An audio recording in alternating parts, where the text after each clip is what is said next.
Why do the Warriors have to be villains during this NBA Finals for some reason? The Warriors don't have to be villains. It's just that we cater to storylines, and they're the favorite. So usually when you're David in a scenario like LeBron has been in the playoffs, and in particular in the NBA Finals, where he's come in and been the underdog 6 to 8 times he's been in the finals, and you're going against a Golden State Warriors team who won 73 games last year, lost in Game 7 on their home floor, and then had the nerve, this is what makes him the villain, to add Kevin Durant to the team? Yeah. Oh, my goodness. How can they do such a thing? It's so bad for the NBA.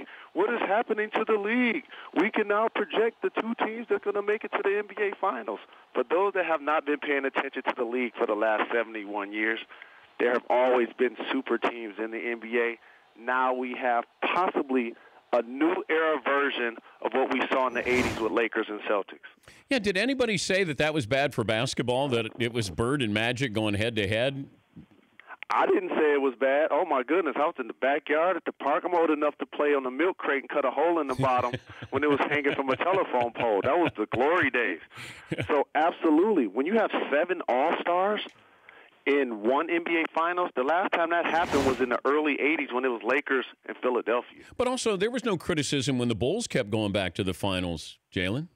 No criticism at all. And how they continue to tinker to their roster. You add Brian Williams. You'll add Dennis Rodman. You'll add Steve Kerr and John Paxson after you lose B.J. Armstrong. You continue to try to do what you can to make your roster and your team better. And, again, look, the Celtics have 17 championships. The Lakers have 16. That's about 45, 46% of all of the championships in NBA history. The Bulls draft Michael Jordan. They get 6. Tim Duncan gets 5 with the San Antonio Spurs. Kobe gets 5 with the Los Angeles Lakers, and that's pretty much the landscape of how we saw dynasties transpire over the history of the NBA. The Dan Patrick Show, weekday mornings on Audience.